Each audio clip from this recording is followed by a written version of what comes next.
It's been a while since I've made a video in this format, and I'm really excited to get back into it with a highly requested match, Nidoking vs Nidoqueen. My goal in these videos is to determine which Pokemon can beat Yellow version the fastest. I record 4 separate metrics for each Pokemon so that it's possible to break ties in the case that they occur. These metrics are real time, resets, level, and game time. Additionally, I don't think it's particularly fair to rank a Pokemon based on its first playthrough, so I do multiple playthroughs with each one so that I can get an accurate sense of each Pokemon's true abilities. Also, so I can weed out any terrible mistakes that I make along the way. Believe me, I'm a human. There will be major blunders. At least I assume so. Who knows? Maybe this is my first pristine, perfect video. But I doubt it. After I'm satisfied with the performance that I've put in with each Pokemon, then we can finally compare the results and declare a winner. So, I would like to say let's get started now, but we need to address one more thing, which is the fact that Nidoking is the go-to speedrunning Pokemon in Pokemon Yellow and Pokemon Red and Blue. So, why is this race even interesting? Isn't Nidoking just obviously gonna win? Well, that's where I need to draw your attention to the rules that I use for my solo playthroughs, because they're not the same rules that speedrunners are playing by. There's a detailed copy of my rules in the description of the video, so please check it out. I know that most of you don't, because I get a lot of questions about Double Team.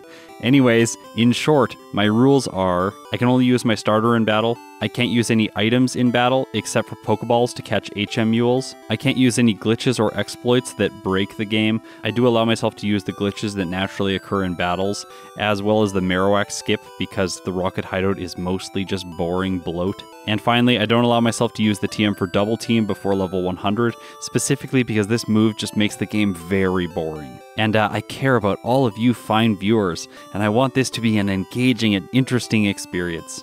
So the rule here that is most important is rule number 2, that I can't use any items in battle. See, the thing is, when speedrunners use Nidoking to beat the game, it's using a move called Horn Drill, which is a one-hit KO move. It always knocks the opponent out. There's actually an interesting fact here, which is in Generation 1, this one-hit KO move is not actually always one-hitting the Pokemon, it is just dealing the maximum amount of damage, which is 65,535 damage. Obviously that's a lot of damage and it seems kind of broken, so the thing that Game Freak used to balance this move out is its accuracy. In Generation 1, it plays by standard accuracy rules, and it only has a 30% chance to hit the opposing Pokemon. There is another check here, which is the user needs to outspeed the target, but in Nidoking's case that isn't an issue because it has 85 base speed. With some stat experience, the Generation 1 equivalent to effort values, and the badge boost from Koga's badge, Nidoking won't have a problem outspeeding any of the key foes. So how do speedrunners get around the 30% accuracy? Well, they use an item called X accuracy, which doesn't in fact raise your accuracy by 1 stage. Instead, what it does is give the Pokemon the ability to bypass accuracy checks, like the move Swift. So then Horn Drill always hits, and it will always knock the opposing Pokemon out. Honestly, pretty broken, and today I'm not going to have access to this strategy. That alone is going to completely change this playthrough. So yeah, this isn't a speedrun in the conventional sense, even though I am aiming for the fastest real-time completion possible. So let's get into it. At the beginning of the game, I used the Universal Pokemon Randomizer to replace Pikachu, the starter, with Nidoking or Nidoqueen. Honestly, these two have pretty good sprites in Pokemon Yellow, however, I do think that they have better sprites in Red and Blue. This is one exception to that, because normally I think that the Yellow sprites are much better. For Nidoking, I needed to decide on a nickname, and I was streaming these playthroughs on Twitch, and Vanman gave me the suggestion of calling it Kingler, which I thought was just perfect, so that's what we're going with today. After all, it still has King in the name. In the first battle, it becomes immediately apparent that Nidoking is an absolute beast. Its starting moveset is incredible. Tackle, Horn Attack, Poison Sting, and Thrash. Now, Thrash is a 90 base power normal move, and I'm going to talk about it in detail later, but I switched it into my first move slot because this is going to be my go-to for the first half of the playthrough. Also, while it does do a lot of damage, it doesn't do quite enough to knock the Eevee out in 2 hits, so a little bit unfortunate. I was really hoping for a 2-hit there. Oh well, it's not that much time lost.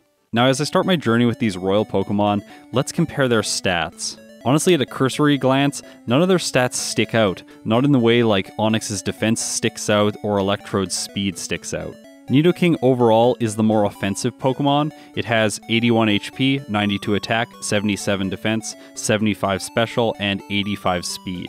Nidoqueen on the other hand has 90 HP, 82 attack, 87 defense, 75 special, and 76 speed. So Nidoking has higher attack and higher speed, where Nidoqueen has higher HP and defense. I do think it's interesting that in Generation 1 their special stats are exactly the same, so a lot of their coverage moves are going to be hitting with the exact same power throughout the playthroughs. Because Nidoking has a higher base speed, it is going to have a higher crit rate, because in Generation 1, crit rate is determined by using the Pokemon's base speed. However, I don't think this is going to make a big difference. That's because Nidoking's crit rate is 16.41%, and Nidoqueen's crit rate is 14.84%. This is roughly 1.5% different, so yeah, that's not really going to matter. In yellow playthroughs, speed is generally quite important, so it's unfortunate that Nidoqueen is a bit slower. However, 76 speed is still respectable. This is not like Slowpoke tier, so I should be able to get through most of the battles on that stat alone. In my experience so far, Pokemon that are a little bit more defensively inclined that still have good offenses tend to perform better than Pokemon that are pure glass cannons. However, in this case, their stats are evenly distributed enough that I'm going to give the edge to Nidoking here. I'd be very surprised if it doesn't get the better result. At least in theory, because some of you may have seen Van Man's video, and in that case, just go check it out, believe me. So now let's review their move pools. Because they're stone evolutions, they don't learn much through level up, although Nidoking does get access to Double Kick at level 12 and Thrash at level 23. However, that won't be relevant today. Through TMs and HMs, it gets access to Mega Punch, Body Slam, Takedown, Double Edge, Bubble Beam, Water Gun, Ice Beam, Blizzard, Submission, but I'm not going to be using that move, Seismic Toss, Thunderbolt, Thunder, Earthquake, Reflect, Fire Blast, Rock Slide, and Surf. I'll just bring your attention quickly to Skull Bash because some of you might think that this is a great move because it raises defense and does 100 damage. Well, in Generation 1, it doesn't actually raise the user's defense, so yeah, that move is just awful, we won't be using it. When we compare the TM and HM learn sets, they're actually identical between these two Pokemon, so the only difference is the starting moves and level up moves. Nidoqueen, on the other hand, starts with Tackle, Scratch, Tail Whip, and Body Slam. Through level up, it learns Double Kick at level 12 as well, and then after that, it gets Body Slam at 23, but again, that won't be relevant today. So Body Slam is a really great alternative to Thrash. I'll explain later why it's a little bit worse for a solo challenge, but overall, this is like one of the staples of Generation 1. It's so weird if we have a Generation 1 video that doesn't feature Body Slam, at least at some point in the run. One last thing to mention about these Pokemon is that they have a medium slow growth rate, and this is actually faster than the medium fast growth rate until the mid-60s. So because of that, these Pokemon are leveling up very quickly. That means it's very realistic for me to get Double Kick before I face Brock. In order to get this move, I'm going to fight all of the bug catchers in Viridian Forest. In yellow version, there are 4 of them in total. There's also an additional Lass at the beginning of the forest, but I chose to skip her just because she's a little bit out of the way. Also, her first Nidoran female knows Growl, which can be really annoying because it slows the battle down if it uses it on the first turn. So while I'm defeating the bug catchers, I'm going to explain Thrash. It's a multi-turn move that hits once per turn with a base power of 90. The thing is, once you select Thrash, you can't actually choose a different move until Thrash has finished. It lasts between 3 and 4 turns, which is determined randomly by the game, and once those turns have finished, the user confuses itself. So that's an unfortunate downside to this very powerful move. An additional fact that's really good about Thrash for a speedrun is the fact that after you select it, you don't need to select a move every turn, saving time. However, even with animations turned off, Thrash still plays a little animation on the screen every time it's used. I think this is wasting some time, which is a bit frustrating. It would be nice if it just dealt the damage and didn't have to shake the screen every time. One thing I'm thinking about in all of these battles is, will Nidoking be able to knock out all of the opposing trainer's Pokemon with 3 hits from Thrash? If I think the answer is no, then I'm going to use Horn Attack first to deal some damage until I'm sure that I'm going to take out the remaining Pokemon with Thrash. After all, I don't want to end up throwing a fight because I select Thrash too soon and then knock myself out with confusion. I actually learned this lesson early on in this playthrough against the second bug catcher. Nidoking did a lot of damage to itself in confusion here, taking itself down to orange health. Like, yeah, I don't want that to play out again. In the next fight, you can see that I figured this out because I used Horn Attack on the first Caterpie and then Thrash down the next Metapod. As I was finishing off the forest, I really was hoping that a Pidgey would show up so that I could catch my flyer. After all, I always buy one Pokeball in the Viridian City Pokemart. This is because if you weaken a Pidgey below 41% health in the forest and throw a Pokeball at it, it's always a guaranteed catch. However, in this case, none show up and I just knock out the final Caterpie and Nidoking levels up to level 12. That gives it the opportunity to learn Double Kick, and in this case, I'm going to replace Tackle because right now it's basically my weakest move. After all, Poison Sting could be useful against some bug Pokemon or grass types, but honestly, I think that move's just going to be deleted very soon after I defeat Brock. So here's another time save for Nidoking. All of this time it spent training in the forest, look at Thrash's PP. It is still quite robust, and that's because Thrash only deducts 1 PP when you select the move. If it ends up hitting for 4 turns, that only costs 1 PP. So as a result, Nidoking is going to need to visit the Pokemon Center very rarely. I can just skip it in Pewter City and head straight towards Brock's gym. In here, I skip the Light Years trainer, and now I'm ready for the rock solid Pokemon trainer.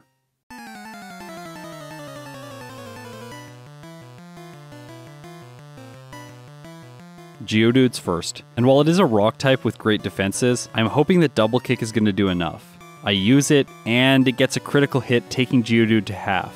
So that's going to be the KO, because in Generation 1, when you crit with a multi-turn move, it deals the same amount of damage on each subsequent turn. Next is Onix. I use Double Kick, and it does just under half with 2 hits. The Snake strikes back with Bind, which does 2 damage per hit to Nidoking, only lasting for 2 turns. And then my next Double Kick gets another critical hit, and so that's it. An incredibly quick 4 minutes and 4 second Brock split for the King. So now how will Nidoqueen fare in the earliest portions of the game?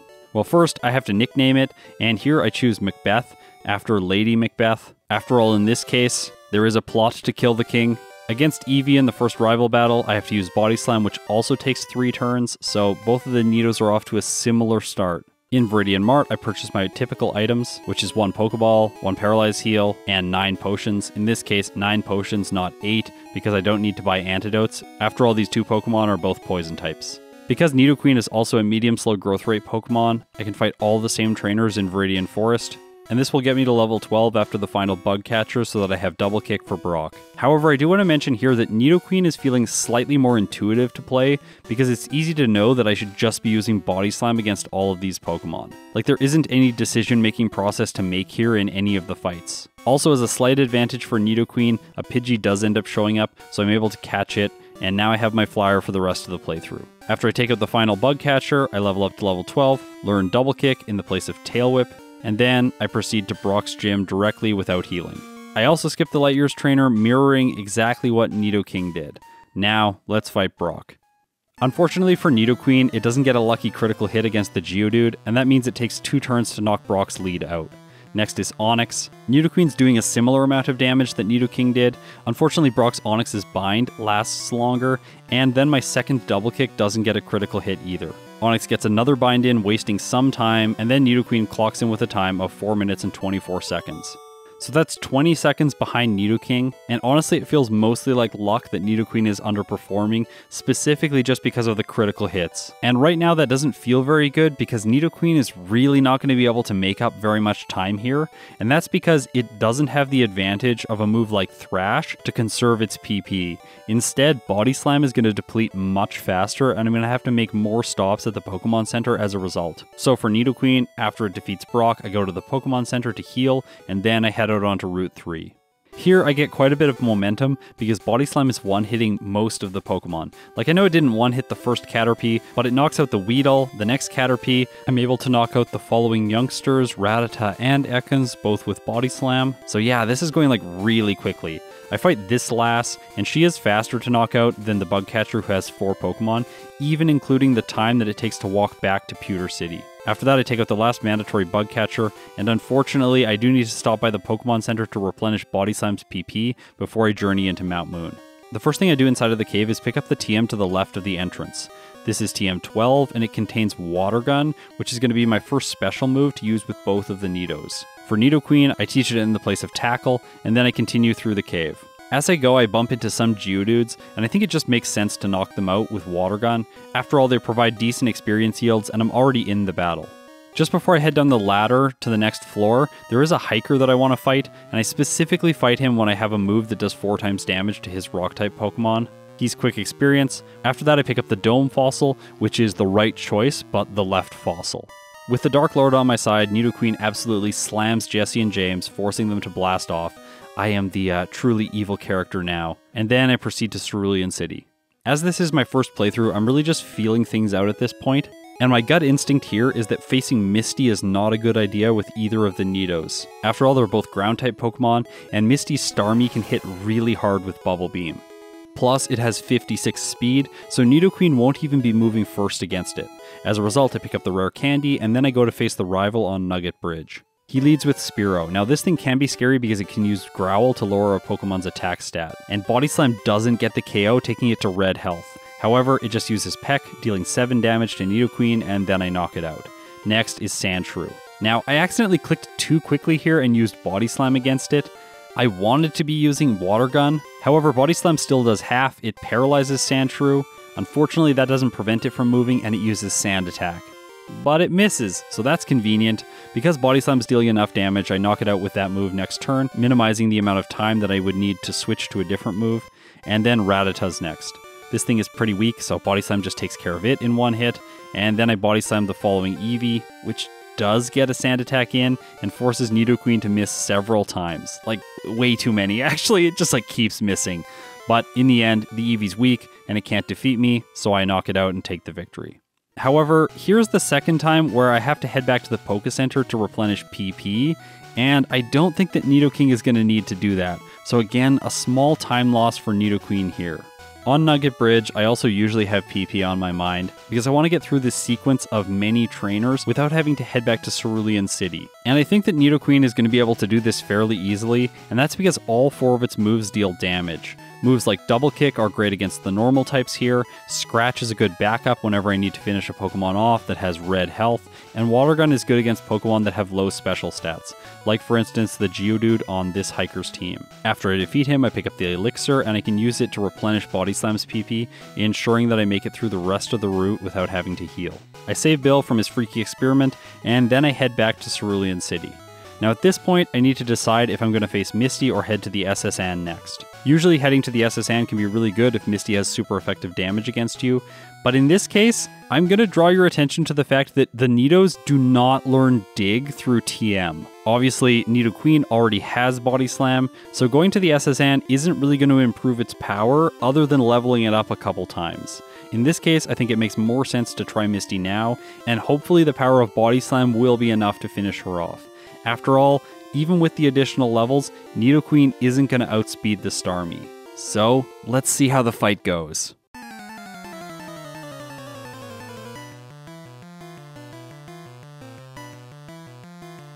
Misty leads with Staryu, and I go for Body Slam right away, which takes it out in a single hit. Oh, that was a crit. Okay, so there's Nidoqueen's critical hit. Starmie's next, it moves first and uses Water Gun, which does about a quarter. I strike back with Body Slam, and it does less than half. Okay, so that's really bad. Starmie, please do not select Bubble Beam and get a crit. It chooses Water Gun again, which does more damage to Nidoqueen, taking it to orange health. And then I hit my next Body Slam, which gets a second critical hit. Okay, I'll take it. So with that, I've defeated Misty and earned myself the Cascade Badge. The reward for winning this fight is TM11, which is Bubble Beam, and Nidoqueen can learn this. However, I'm going to teach it later, because right now I'm not going to need a powerful special move. I defeat the Rocket outside of Cerulean City with ease, and I get the Dig TM, which just makes me a little bit angry. This run would be so much easier with these Pokemon if they could learn this move. And then on the next route, I have the unfortunate luck of running into a Pidgey here. Like, it's pretty rare to get an encounter on this route, but yeah, that's just frustrating. It slows Nidoqueen down a bit. And Pidgeys could continue to be frustrating, because this junior trainer has 3 of them, and all of them know Sand Attack. She's become an NPC that I talk about in almost every playthrough as a result. What I'm really hoping for is that Body Slam is going to one-hit the birds. And in this case, it does, so I'm able to take a victory without any risk of having Sand Attack lower my accuracy. So with that, Nidoqueen's made it to the SS Anne, and because this is a first playthrough in Pokemon Yellow, I'm going to pick up Rest. I don't know if I'll need it later on, but I want to be safe. After that, in a strange turn of events, I completely skipped the room with the Body Slam TM. I did think about picking this up because it could be useful if I unlearn Body Slam later in the playthrough. However, usually it's the case that Body Slam is useful right up until the rival before the league, and then once you unlearn it, you never really feel like you need it back. There are some exceptions to this, which I'm going to talk about in a video very soon. But for this playthrough, I don't think that's going to be the case. I defeat the gentleman and earn myself the rare candy that's in his room, and after that I'm ready to face the rival. Before I fight him, I'll do some inventory management. I teach Charmander Dig, and then I teach Nidoqueen Bubble Beam in the place of Water Gun. I heal with a potion, and then I use an ether to replenish Body Slam's PP. Okay, let's do this. Now in this case, this rival is usually never a challenge. Body Slam 1 hits the Spearow, Body Slam 1 hits the Rattata, Bubble Beam 1 hits the Sandshrew. Yeah, so today he's gonna be easy. And then I use Double Kick on the Eevee, and that's it. You could ask, why didn't I use Double Kick on the Rattata? Well, I could have. It would have been good. With him out of the way, Nidoqueen is now ready to face Surge.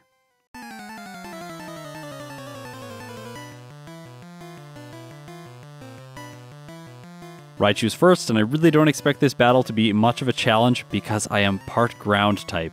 Even though the electric mouse is moving first, it doesn't do very much with Mega Punch. After all, Nidoqueen has great defenses. I strike back with Body Slam, which does, under half. That's frustrating. And then Surge, in true, should we say, like janitor fashion, goes for Thunderbolt, and it does nothing to Nidoqueen.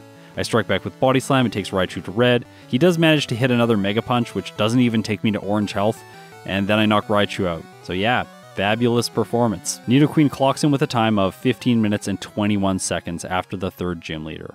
So now let's jump back to Nidoking and see how it performs after Brock. The thing is here, look at my PP coming out of the gym. I have so many uses of Thrash left that I don't even need to visit the Pewter Pokemon Center. So Nidoking has not actually visited a Pokemon Center in this entire playthrough. I start by playing the first fight against the Bug Catcher pretty conservatively because I use Horn Attack. I wasn't sure if Thrash was going to one-hit, but I really should have just gone for it, I think. However, after that, I make quick work of all of the trainers, and then I proceed into Mount Moon. Here, I once again pick up the TM for Water Gun and teach it to Nidoking in the place of Poison Sting. So yeah, I didn't need that move at all. Pretty useless. On my way, I knock out Geodudes, pick up the rare candy, defeat the Hiker, grab the Dome Fossil, of course, thrash through Jesse and James, and then I make it to Cerulean City. While Nidoking has the potential to deal a lot of damage to Misty's Pokemon with Thrash, I still think it's the safer play to just head for the rival on Nugget Bridge. Now here the Sandshrew can get really annoying because it has a high defense stat and it also knows Sand Attack. I don't want to be locked into Thrash to face it, so I use Horn Attack against the Spearow. It takes it to orange and then the Spearow uses Leer. Okay, that's really good. It didn't get Growl off. I knock it out with my next Horn Attack and Sandshrew hits the field. I go for Water Gun, cross my fingers, hoping for the one hit, but Sandshrew survives on a sliver and uses Sand Attack. Oh, but it fails. Good. So the game is determined to make these playthroughs even between the two Pokemon. I knock the Rattata out with Double Kick, gotta remember to kick the rats, and then I also kick the small dog, fox, cat thing, and with that I've defeated the rival, and I can proceed through the rest of Nugget Bridge quickly.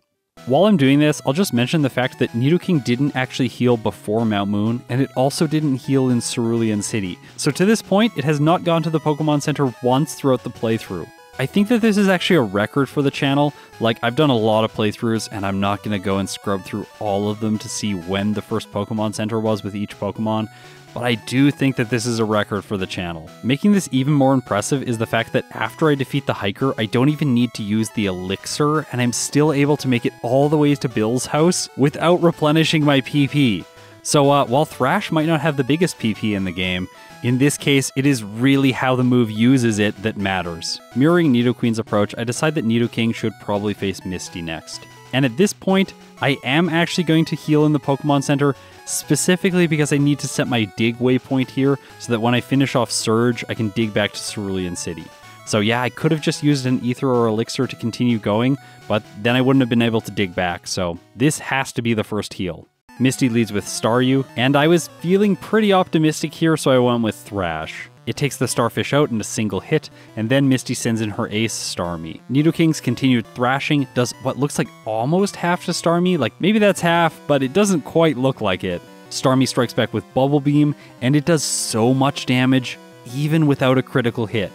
Now here's the thing, Nidoking is faster than Nidoqueen, but not fast enough to avoid the speed tie with Starmie, so it strikes first on the next turn, hitting Water Gun, which takes Nidoking all the way down to red health. Okay, I really need to get a better roll with this damage so that I knock the Starmie out this turn. And in this case, Nidoking gets it, Starmie goes down, and with that, it's also earned the Cascade badge. So I didn't mention it in the previous playthrough, but the rocket outside of Cerulean City could be a problem for both of these poison types. After all, his Drowsy does know Confusion and Hypnosis. The nice thing is, both of them are dealing enough damage to just knock the Drowsy out in one hit, so yeah, Nidoking has no problems today. Next is the Junior Trainer with the Pidgeys, and luckily in this case, Thrash is getting the one hit. There's actually an interesting interaction here where the second Pidgey uses Quick Attack, gets a Gen 1 miss, and then I knock it out with Thrash, so like that's kind of funny.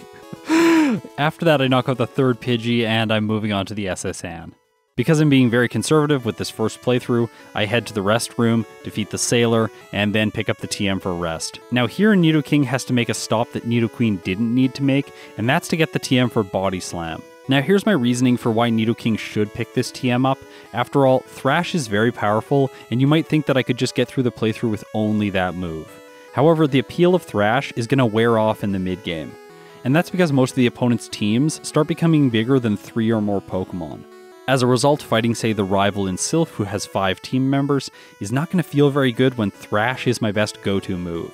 However, Body Slam provides a better and more flexible alternative because you aren't locked into it. Also, the 30% chance to paralyze can really come in clutch sometimes.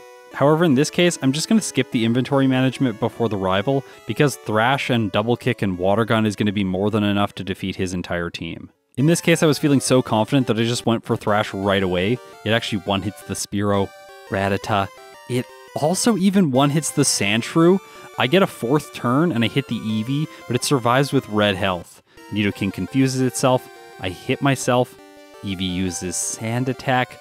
Okay, and now I'm like really regretting this. If I had just double kicked the Eevee, it would have knocked it out. Nidoking hits itself again, and that takes it down to orange health. Then Eevee goes for Growl, which I guess means less self-inflicted confusion damage. My next Horn Attack misses. Alright, this is like turning into the worst fight ever. But then finally Nidoking snaps out of confusion, hits a Horn Attack, and takes Eevee out. So at least I didn't have to pay for that poorly calculated Thrash. Now because I didn't do my inventory management on the SSN, I'll do it here before I cut the tree outside of Surge's gym. After all, I have to teach Charmander Cut here anyways. So I teach it Dig first, ensuring that that's in its 4th move slot, then I teach it Cut, ensuring that that's in the 1st move slot, and after that I can teach Nidoking both Body Slam in the place of Horn Attack, and then Bubble Beam in the place of Water Gun. After healing with a potion, I'm ready to face Surge. Raichu's first. Now here I figured that the extra damage from Thrash would be a good idea. It does more than half to the Electric Mouse, and then Surge chooses Thunderbolt. Wonderful job. Now, Nidoking is actually speed tied with the Raichu, and in this case Surge moves first on the 2nd turn, and I use his Thunderbolt again. Just lovely. So that is 2 Thunderbolts in a row and 3 in total for Surge against the Nidos so far. My next Thrash obviously does enough damage, and with that I've earned myself the 3rd badge. So now let's reflect on the results so far. Nidoking was able to defeat Brock 20 seconds faster, largely because of critical hits, and likely because Thrash is a bit faster. However, by the time both of them beat the rival on Nugget Bridge, Nidoking only has a 2-second lead. The reason that this is the case is that Nidoking just got less lucky with encounters in Mount Moon, and I'm going to talk about encounters in Mount Moon during my second playthrough, because I think we finally, after all of this time on the channel, need to deal with them. But for now in this first playthrough, they're acting as the great equalizing factor. Just so everyone knows, I also take a split at the end of Nugget Bridge when I defeat the last just before Bill's house, and in this split, Nidoqueen is now 1 second faster than Nidoking. So even with its incredible PP, the King is just holding pace with Nidoqueen. It's not getting a huge advantage. After defeating the Rocket outside of Cerulean City, this gap widened to 5 seconds. Now if we compare those splits from the SSN rival fight, it seems like Nidoking somehow squeezed out a 19-second advantage, but that's really just how I reordered when I was doing my inventory management. After all, I did it before the fight with Nidoqueen and after the fight with Nidoking, so really what we need to compare is the Surge split to see how these two are stacking up against each other. And after Surge, Nidoqueen has a 1-second advantage. I cannot believe how close these two are. I thought that Thrash was going to give Nidoking such a huge advantage that by this point it would already have like a 30-second lead, but they are neck and neck. I think it really just shows the power of Body Slam. After all, it is very reliable. So it looks like this race is turning out to be much more interesting than I initially predicted. Now, while Nidoking absolutely smashes the self-destructing hiker with Bubble Beam, I'll mention the fact that I haven't taught it Thunderbolt yet. You might think that this move would be excellent against the Slowpoke in Rock Tunnel and really speed things up. After all, it's the most powerful special move that Nidoking learns to this point. However, I've noticed in the past, with some Pokemon, that teaching Thunderbolt too early can really constrain your moveset because it's not that useful throughout the mid-game. After all, there are better options available for Nidoking against most of the major trainers. Koga, Blaine, Sabrina, and Giovanni, for instance. And in this phase of the game, the Nidos get access to a truly staggering amount of amazing moves. Ice Beam and Rock Slide in the department store. Yes, Submission too, but no, just no. Also Hyper Beam if you want to trade in your piggy bank, but no, also we're not saving for that move today. Go watch my Golbat playthrough if you want to see Hyper Beam absolutely shred through the game. After that, I'm going to get access to Surf when I clear the Safari Zone, and then I'm going to get access to Earthquake when I go to Sylph. In this case, I'll start by teaching Nidoking Rock Slide. After all, it is a physical move, and Nidoking is mostly a physical attacker. Plus, this move is going to be very helpful in Pokemon Tower. I can use it to knock out the rival's Fearow. After that, I sweep through the rest of his team very quickly. And here, Rock Slide can also be useful against the Ghastly. It gets 1-hits on all of them, so I make it to Jesse and James and polish them off quickly. I head through Cycling Road, picking up the rare candy and the PP up on my way. I cut some trees, head through the Safari Zone, collecting the Carbos, Full Restore, and Protein on my way. All three of these items are going to be useful for Nidoking. And then I pick up Surf. At this point, I'll mention that Surf is an incredible move, but being locked into it for the rest of the game just isn't something I'm willing to do, especially in my first playthrough. If the Nidos were water types, this move would make sense, but today it's probably not going to see any play as a result. After all, there is no move deleter in Generation 1. You might happen to think about the move deleter in Fuchsia City, but that is actually only in the remakes. He does not exist in Generation 1. Believe me, I've looked it up many times. So next for Nidoking, I head towards Erica's gym. Because I'm so confident with this speedrunning beast, I decide to only face the mandatory trainer. I knock out her Execute over 3 turns, and then I proceed to the Grassmaster.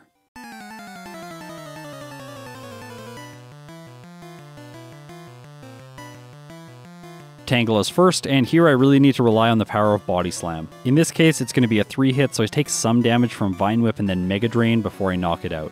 Next is Weepin' Bell. I go for Body Slam, it does more than half, and then the Colon O Vegetable strikes back with Razor Leaf, which does so much because of a critical hit, taking Nidoking to orange health. My next Body Slam polishes it off, and then Gloom hits the field. Now, I'm getting very worried because this thing could use Sleep Powder against me. However, in this case, it selects Petal Dance, and that's also scary, but it doesn't do enough damage to knock Nidoking out, and I finish it on the next turn. Okay, I need a better plan for that in my second playthrough. That very easily could have been my first reset. I think that it might have been a better idea to head to Sylph and pick up Earthquake before doing that fight, so I might as well do that now and not make the same mistake against Koga. After all 4 of his Pokemon have powerful Psychic-type moves. To get access to Earthquake, I have to defeat the Machoke Rocket. This is a guy that I always face in pretty much every one of my playthroughs. I can also get the Carbos and Rare Candy right beside Earthquake, and then I teach it to Nidoking right away. You'll notice at this point that I replaced Bubble Beam.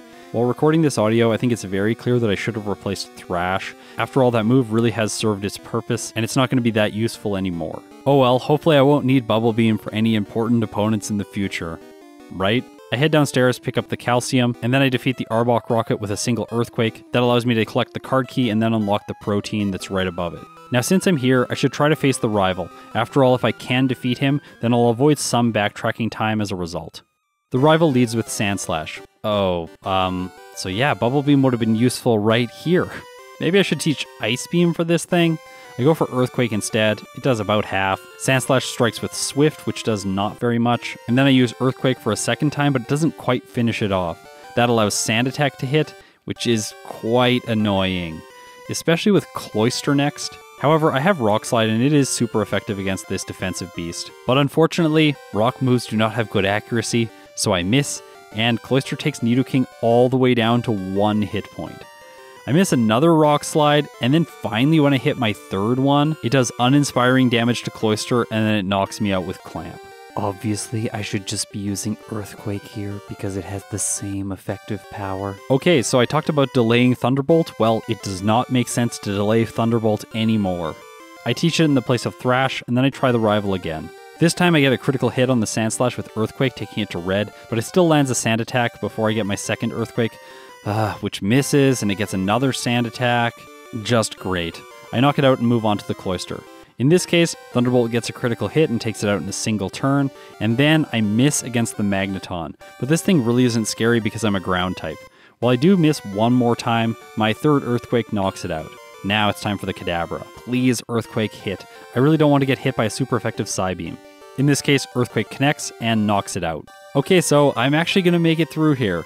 I knock the Flareon out with Earthquake, and Nidoking gets by the rival with only one reset. And that reset was basically exclusively player error. If I had just known that Rock Slide wasn't going to do very much to the Cloyster, I could have prepared and taught Thunderbolt. Defeating the rival here gives Nidoking a lot of extra experience because I'm able to defeat Jesse and James and then Giovanni. After all, these fights are really quick because they have mostly rock and poison type Pokemon, all which take super effective damage from Earthquake. If you've noticed in the top left that the move's powers seem very funky, that's because it's taking into account the same type attack bonus as well as type effectiveness. So with Giovanni out of the way, I had to make a decision, and I decided to go to Koga's gym next because I don't want to face Sabrina when I only have 91 speed. After all, her lead Abra has 103 speed and it knows Flash. I want to ensure that I'm outspeeding it before I attempt that fight. And while heading to Koga's gym might seem like a great idea because he's supposed to be a poison type trainer, that isn't really the case. And his gym is also like kind of weirdly themed because the trainers in here are mostly psychic type users. Like the mandatory jugglers both have powerful psychic type Pokemon, and these could be scary for Nidoking if it's not getting the one hits. But luckily against the first juggler it is, and it knocks out all of his team with ease. Before the second juggler I save because his Drowsy is actually really powerful. I don't know why in this case the Drowsy has psychic, but the Hypno does not. Like that's kind of weird. Earthquake one hits the Drowsy, and then against the Hypno, it doesn't quite get the one hit, but the Juggler only goes for Disable instead, and I knock it out. This levels Nidoking up to level 40, and this takes it above a damage rounding threshold. Now I'm just going to explain damage rounding once in this video, and here's how it works. So when a Pokemon levels up from, say, level 39 to 40, the damage that its moves are dealing increases in a non-linear way, and that's because of how the calculation uses the level to calculate damage. Because of rounding that occurs during the calculation, Pokemon receive asymmetrical boosts to their damage when they level up from like 39 to 40, so the ideal levels to fight trainers are levels that end in 0, 3, 5, or 8. So you'll see me doing that throughout the rest of the playthrough. I'm really shooting for these levels at key moments.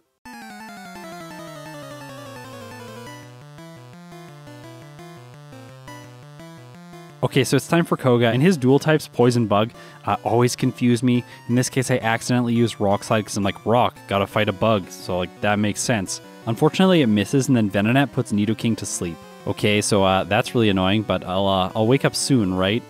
Apparently not. It just keeps hitting me with Psychic, and yeah, that's it. It takes Nidoking out. Okay, I guess that's my second reset. Let's try that again. This time I make the right choice and choose Earthquake right away, but Venonat survives and still gets a Sleep Powder off. Its first Psychic lowers my special, and as a result, it takes me out again before I wake up. Alright, so in this case, Venonat is always going to be using Sleep Powder because of how the AI chooses its moves. Koga has good AI, and in this case, he sees that I am a ground type, and that he should use a grass type move to set a status up against me. Maybe in this case, it makes most sense to go to Sabrina's gym and do some additional training. After all, there are trainers in here that have Slowpoke, and I can knock them out very quickly using Thunderbolt. I do decide to face one of the Chandlers in here, and that takes Nidoking up to level 41. After this I have 98 speed, and I think at this point, if I use some rare candies, I should be able to level up enough that I can outspeed at least Sabrina's Abra. By feeding Nidoking 4, I get enough speed to move first at least against her lead. Since I'm here, I might as well try to defeat her. Earthquake 1 hits the Abra, okay that's good.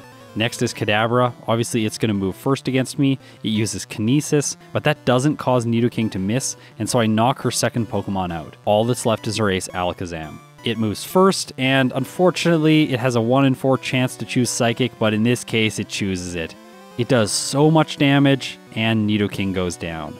Okay, I secretly was hoping that Nidoking would be able to survive that, but I guess it can't. I decided to try the fight again because what's the chance that Alakazam selects Psychic right away? But in this case, Kinesis causes Earthquake to miss, and then the Kadabra uses Psychic, and yeah, the Kadabra's Psychic gets a crit and knocks Nidoking out.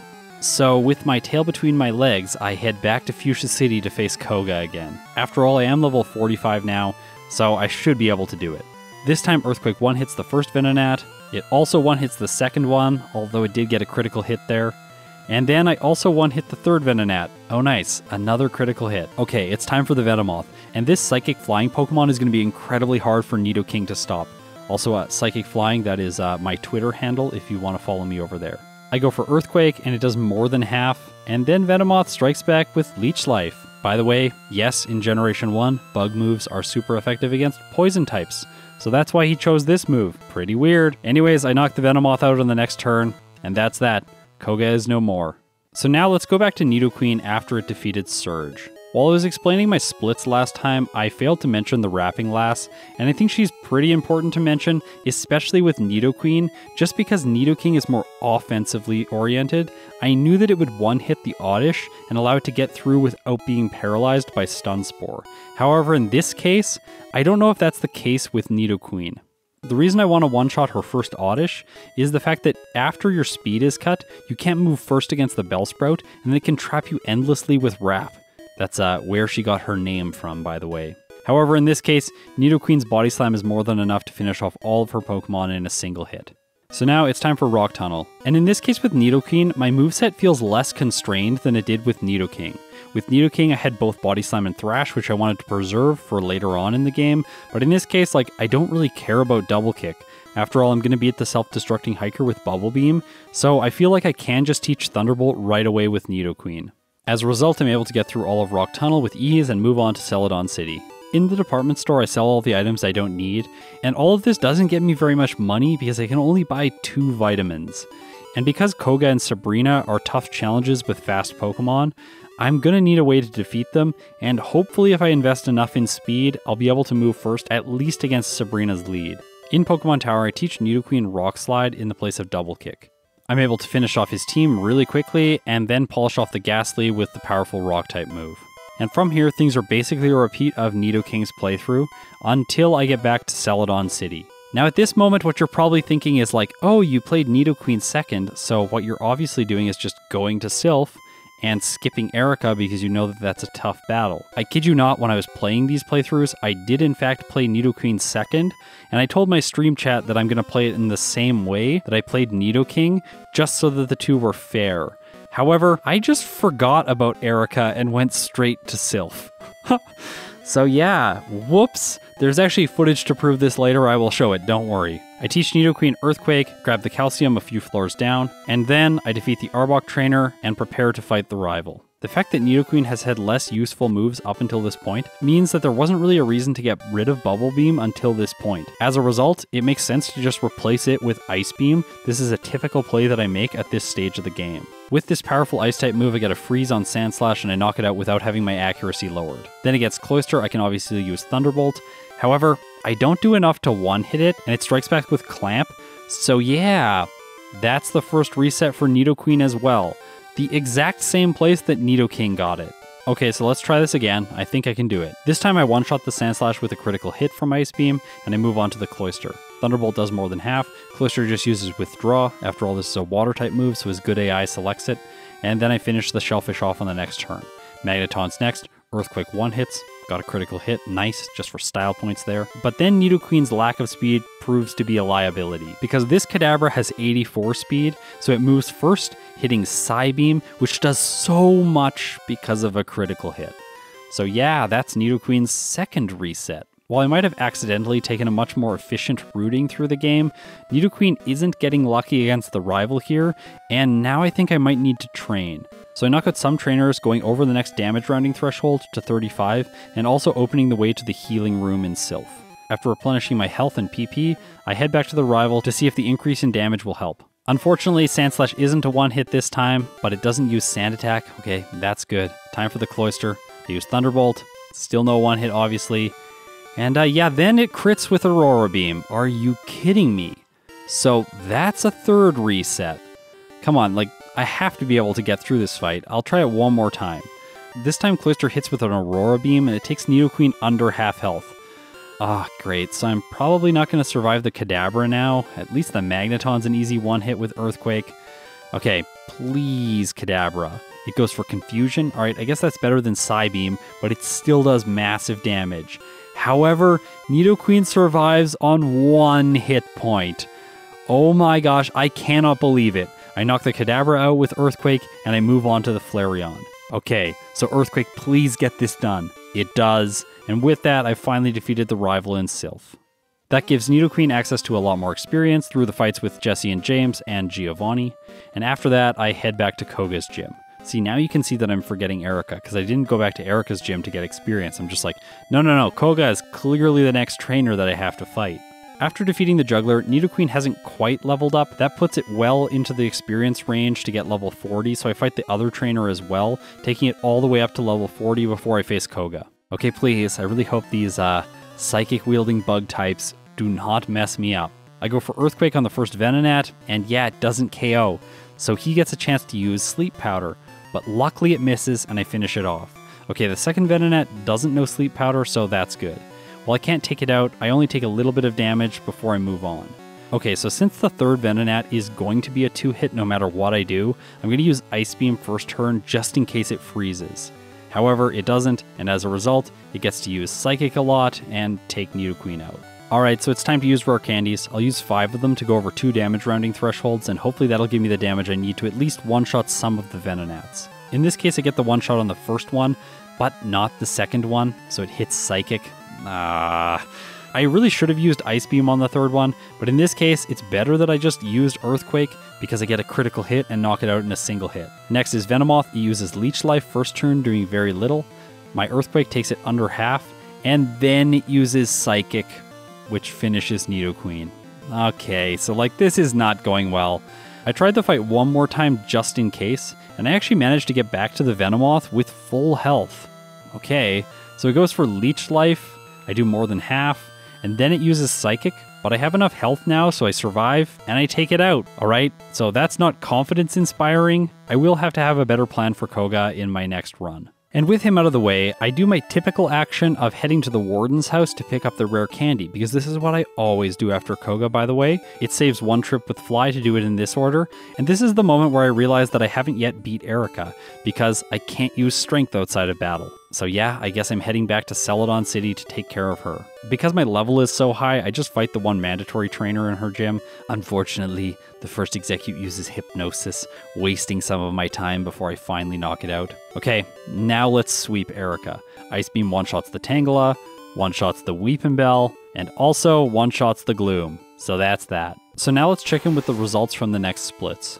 Because I did these out of order, I'll talk about each Pokemon independently, and then talk about the final time that they got after they earned their 5th badge. Nidoqueen was able to get through the Sylph rival at 29 minutes and 22 seconds, and then through Koga at 32 minutes and 53 seconds. There was a lot of time there because it had 2 resets after all. Against Erica, it clocked in with a time of 34 minutes and 9 seconds, and this is going to be the time that I compare against Nidoking's Koga split. Nidoking made it by Erica at 26 minutes and 40 seconds because it fought her first, and then it made it by the rival in Sylph at 30 minutes and 1 second.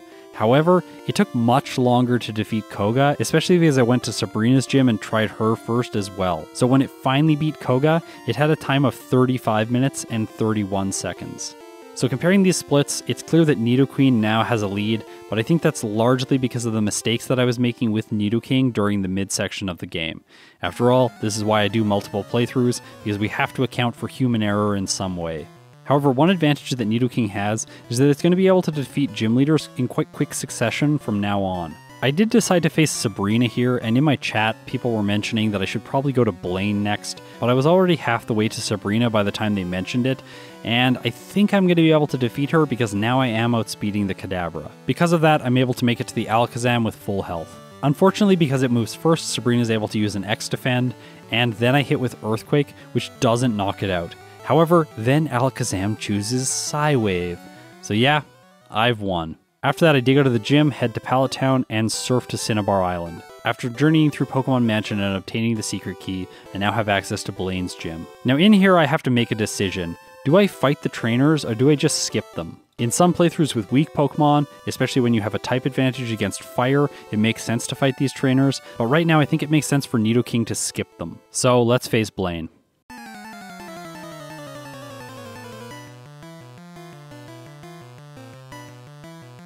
His lead is Ninetales. Oh, I also forgot to heal, so that's awkward. In this case, it hits me with Quick Attack, doing actually a decent amount of damage. Like, I only have just above half health left. Luckily, my Earthquake takes the Fiery Fox out in one hit.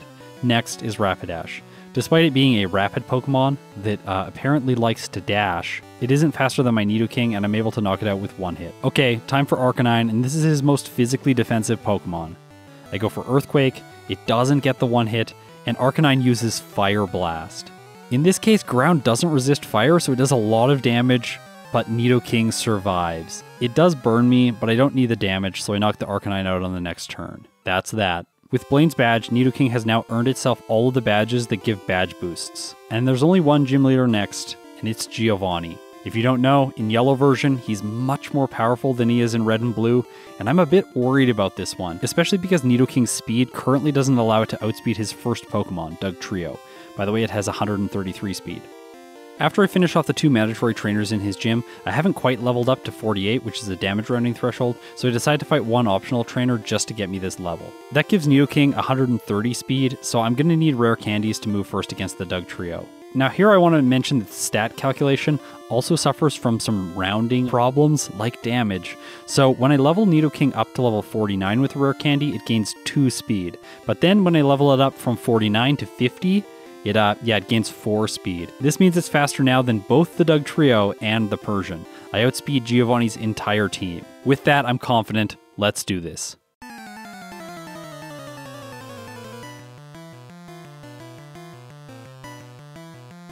Giovanni's lead is Dugtrio, and I move first with Earthquake and get a 1-hit. Well, it was a critical hit, so yeah, hopefully I would have 1-hit with regular damage. Persian's next, I go for Earthquake on it, and there's no 1-hit here, it sets up double team, but my next Body Slam knocks it out. Good.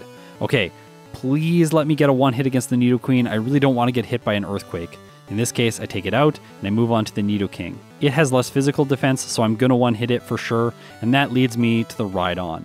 Okay, so I think I've done it. After all, Earthquake is super effective against the Rhydon as well. But yeah, it has way more defense, so it survives, strikes back with its own Earthquake, because in yellow version it knows this move. And yeah, that's it. Nidoking goes down.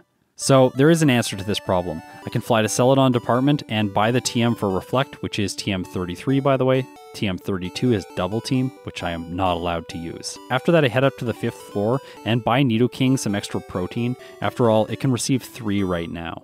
By the way, I also picked up 1 calcium, and with those vitamins and Reflect, hopefully now I'll be equipped to defeat Giovanni. As I sweep through his first 4 Pokemon, let's just reflect on the fact that I unlearned Bubble Beam. Like, maybe I should have just saved Bubble Beam for this fight so that I could 1-hit the Rhydon. It tends to be the case that I teach Bubble Beam too early and then I need it for this fight, when the Pokemon that I'm running can't learn Mega Drain. Now this fight hasn't played out as well as the other fight did, because Persian got a Slash in, which means I don't have full health for the Rhydon. Please reflect, I need you to pull your weight. Rhydon survives my Earthquake, goes for its own, and Nidoking survives on 8 hit points. Okay, Reflect, you really did your job here. So now let's do the last battle before the league. In this case, the rival starts with Sandslash, and immediately I was just like, oh, I really should have Ice Beam for this fight. So I have to knock it out over 2 turns. Unfortunately, it gets a critical hit with Fury Swipes. Like, ugh. Next is Execute, and I should be choosing Earthquake here. I thought Rock Slide because it's neutrally effective and Earthquake is resisted, but after Stab, Earthquake is just more accurate than Rock Slide. After all, you can see that with the effective power calculation in the top left. Clearly I was not looking up here during this fight. As a result, I take a lot of damage from Solar Beam before I move on to the Cloyster.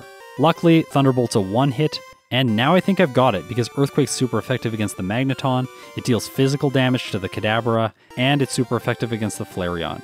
So with that, Nidoking is off towards the league at a time of 43 minutes and 4 seconds.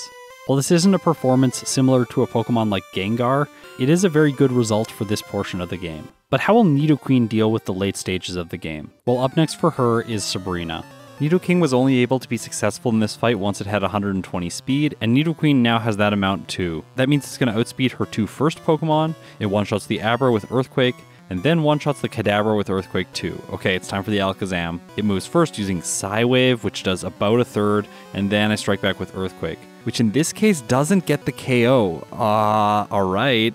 Luckily, Alakazam picks Psywave again, and then on my next turn, I knock it out. From there, I surf south into the Pokemon Mansion. I skip all the vitamins except the Carbos, head into Blaine's gym, skipping all the trainers, and now I'm ready to face the Fire Master. He leads with Ninetales. With 121 speed, Nidoqueen is going to move first against his entire team. So, will I get 3 one-shots? Well, only if he doesn't use Quick Attack, that is. Luckily, it does very little damage, and then I strike back with Earthquake, which gets the KO. Next is Rapidash, I go for Earthquake again, and it knocks it out. Alright, I'm sure the Arcanine's going to survive. This thing is pretty bulky, but in this case, Nidoqueen gets a critical hit and takes it down. So, that was 3 one-hits. Pretty easy. I defeat the 2 mandatory trainers in Giovanni's gym, and this levels Nidoqueen up to level 49. So the next damage rounding threshold is level 50, so I defeat 3 more trainers in his gym, and that gives Nidoqueen level 50. In most of my modern videos, I don't do a second trip to the department store, but today with Nidoqueen, I decided to do this just to pick up some extra vitamins. After all, I have quite a bit of money. In order to make the fight against Giovanni manageable, I'm going to need to be able to outspeed the Dugtrio. So I used 3 rare candies on Nidoqueen, taking it up to level 53 before the fight. Dugtrio's first I outspeed using Earthquake, and it knocks it out in a single hit. Next is Persian. Now I'm not going to be able to one-hit this, but that's okay because it can't do too much to me. Nidoqueen versus Nidoqueen, and surprisingly Giovanni's hangs on. However, he just uses a guard spec, so I take it out on the next turn. Nidoking goes down in a single hit, and all that's left is the Rhydon. Since it has incredible physical defense, like it has 145 defense, and it has 63 special. So yeah, I use Ice Beam, and it doesn't get the KO. Rhydon survives on a sliver, but I freeze it, so it might as well have just knocked it out. I take it out on the next turn, and that's it for the gym challenge. All that's left before the league is the rival. He starts with Sand Slash, and in this case I'm pretty confident that Ice Beam can do it. It does. Next is Execute. I choose Ice Beam again, and it gets the 1-hit. Cloister time. So obviously here it has weak special, so I should use Thunderbolt, and that also gets the 1-hit. You know, this actually might be a complete sweep. Magneton goes down in 1 hit. The Kadabra's next. I outspeed and knock it out in 1 hit. And yeah, Flareon is another 1-hit, so the Nido's quite good against the rival. That leaves me with a lot of confidence for the champion fight, which in yellow version is very rare. It's a nice feeling, I have to say. So let's recap the splits in the late game. Coming out of Koga, Nidoqueen got a big advantage. However, around Sabrina this balanced out with it being only around 20 seconds. This gap persisted for Blaine, and then at Giovanni it started to widen again, going into the final rival. So right before the league, Nidoqueen is sitting about 1 minute ahead of Nidoking. Also, with final rival times in the low 40 minutes, both of these Pokemon have the capacity to clock in under 50 minutes in their first playthrough. That would be a really impressive result. So let's jump into the league and see how they can both do with the end of the game.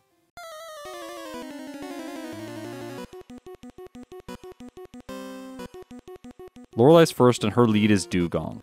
This thing has very weird AI in Pokemon Yellow. It has its own script, and what that script does is it removes its good AI on some turns. So 2 out of 5 turns it's just going to randomly use a move. However, because of my typing, it can also select Bubble Beam and Aurora Beam in addition to Rest. In this case, it uses Aurora Beam, which almost does half to Nidoking. My second Thunderbolt finishes it off, and I move on to the Cloister. I have to say, I was expecting that Thunderbolt to do a lot more, like Cloister does not have good special. As a result, Nidoking gets trapped in a clamp, and it goes down. Alright, looks like I'm doing that fight again. Maybe instead of using Thunderbolt against the Dugong, I should use Rock Slide to utilize Nidoking's higher attack stat. It's still nowhere near a 1-hit, however this time Dugong uses Rest, healing itself and putting it to sleep, giving me the time I need to knock it out with 2 Thunderbolts. Okay, time for Cloister. Please do not use Clamp. However, this time Thunderbolt does more damage, triggering Lorelai to use a Super Potion, and I knock it out for free. Okay, time for Slowbro. I'm going to use my standard strat here, which is to mimic Amnesia and then set up so that Thunderbolt deals more damage to both the Jinx and the Lapras. Unfortunately, Slowbro uses a Surf first turn, dealing a lot to Nidoking. But because of its AI, it has to set up second turn, so it goes for Withdraw, giving me a little bit more time to set up Amnesia. Because I have +4, Surf doesn't do that much to me, but I don't think that I can set up one more time. So go for Thunderbolt and knock it out.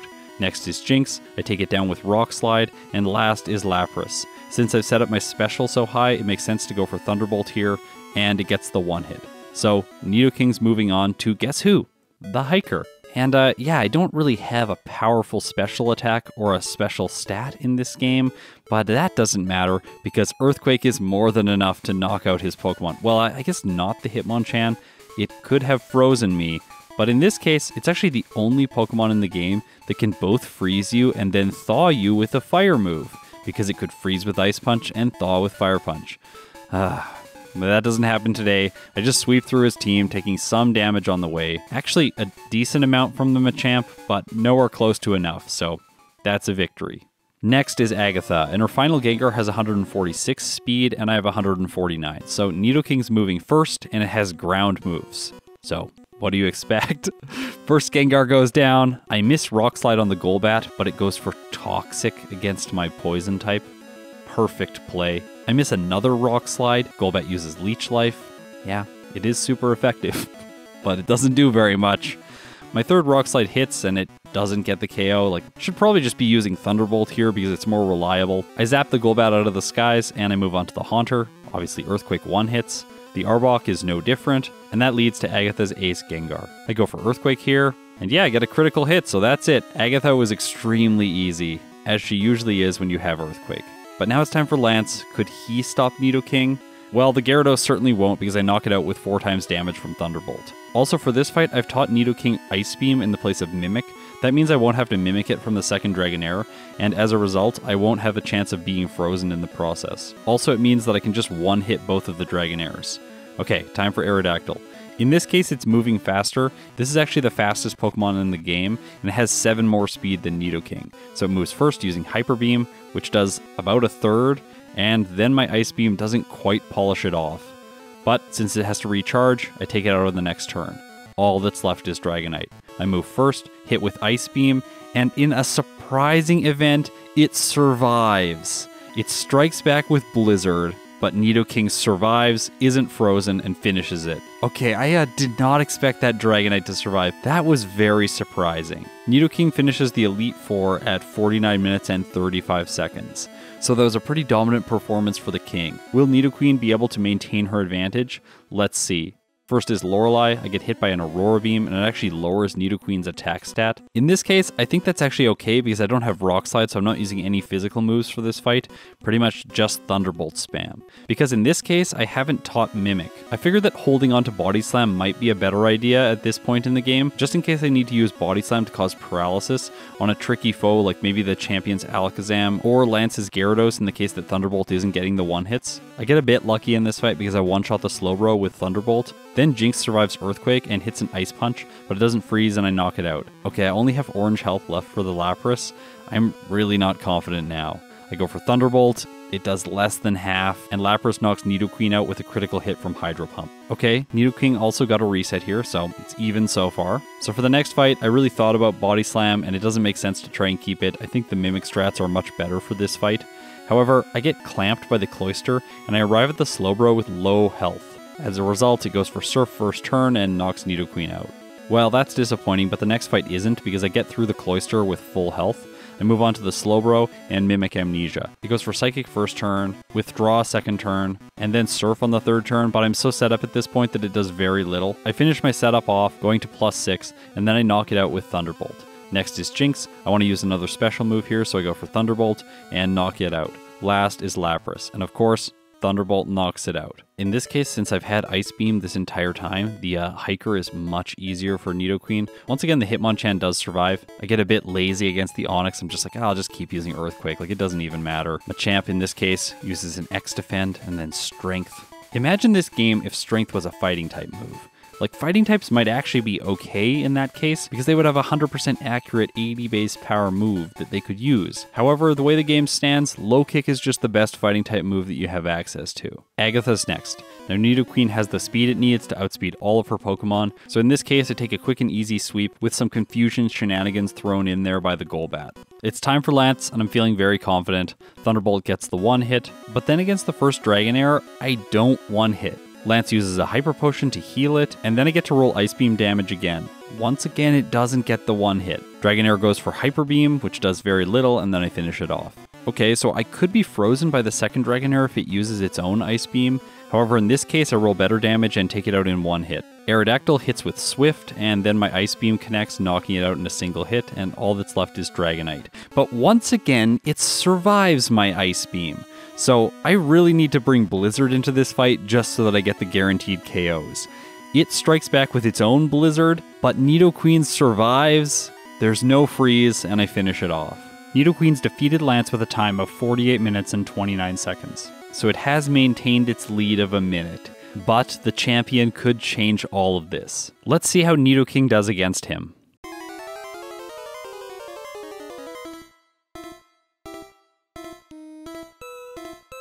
First is Sandslash, and I go for Ice Beam right away, hoping for the KO, and I get it. Next is Alakazam, and I'm lucky in this case because I outspeed it, so I hit Earthquake and take it out in a single hit. That means I'm going to consistently avoid its Psychic, which is just great. Time for Exeggutor. I go for Ice Beam, it does more than half because of a critical hit. The weird pineapple tree coconut thing sets up Leech Seed, and then I knock it out on the next turn. So far so good. Earthquake 1 hits the Magneton, and then next is Cloyster. Okay, Thunderbolt, please take this thing out. I don't want to get hit by a Clamp. Unfortunately, it survives on red health. Leech Seed drains me, and then Cloyster misses its Clamp. Okay, so that's it. Flareon's last. I use Earthquake and take it out in a single hit. Nidoking clocks in with a time of 50 minutes and 23 seconds with 7 resets at level 62, and this took 3 hours and 10 minutes of game time. Unfortunately, not a result under 50 minutes, but still an excellent first playthrough time. Now, let's see how Nidoqueen does with the champion. So because the Nidos have the same base special, it's pretty much guaranteed that I'm going to one-hit the Sandslash with Ice Beam here with either of them. After that, they both have enough attack to knock out the Alakazam with a single Earthquake. I did crit Exeggutor with Nidoking, but in this case with Nidoqueen, I get a freeze with my second Ice Beam, so yeah, it goes down easily as well. Earthquake obviously takes out the Magneton in a single hit, and then it's Cloyster time. I thought it was going to survive, but Nidoqueen scores a critical hit. So I guess the luck in Nidoking's playthrough of Clamp missing is balanced out by the game giving me a critical hit here. All that's left is Flareon, I go for Earthquake, and it gets taken out. Nidoqueen clocks in with a time of 49 minutes and 22 seconds, with 7 resets at level 61, and this took 3 hours and 3 minutes of game time. So this is a surprising result for anyone who knows these games. I think we all probably would have expected Nidoking to outperform, especially when moves like Thrash can save time in the early game. However, Nidoqueen finishes the game 1 minute and 1 second faster than Nidoking. They're tied for resets, both getting 7 throughout the entire playthrough. Nidoqueen ends up 1 level lower, and it also is 7 minutes of game time faster than Nidoking. So in the first playthrough, it's obviously a sweep for the Queen. However, that's just the first playthrough, because I have to optimize these playthroughs and really figure out what happens when their approaches are streamlined. But first, we should watch some fights with Mewtwo, because I think they're quite funny. So with Nidoking, I was like, well, if I just get an Earthquake in, I can probably knock the Mewtwo out pretty quickly, and then it just hits with Psychic and one-shots, so I'm like, okay, that's not going to happen again. And then I hit with Earthquake, and it does like what looks like just under half, okay. Then Mewtwo uses Psychic and knocks Nidoking out. Okay, so prepare the montage. Psychic 1 hits, Psychic 1 hits, Psychic 1 hits, Psychic 1 hits, Psychic 1 hits again. Oh, in this case, Swift hits, and then Psychic 1 hits. Just great. So by this point, I had kind of given up trying to beat Mewtwo in a fair fight, so I'm like, well, I'll just freeze it with Ice Beam, and this took a long time. For whatever reason, when I started using this tactic, Mewtwo just decided not to attack anymore. I eventually freeze it and then knock it out. So, kind of frustrating. Guess what happened with Nidoqueen? Mewtwo just sat there, used Swift twice, and Nidoqueen 3-shot with Earthquake. Okay, so I feel like this is sort of a metaphor for what's happened up till this point in the video. Very surprising. Now, let's optimize these Pokemon. And first, let's take care of Nidoking. So for Nidoking, the portion of the game that needs the most work is the mid-game. If I had a hypothesis right now, the reason that Nidoqueen might have outperformed Nidoking is the fact that I played the Nidoking playthrough first when I did this stream. The reason I played them in that order is because I thought Nidoqueen was going to be at such a disadvantage just because of its stat distribution and its moveset, so I figured it was fair to play the underdog second after I had a tiny bit of experience. However, I did try to play the playthroughs similarly to try and avoid implementing too many things that I learned between them. However, these optimized playthroughs will tell all, so let's get into it.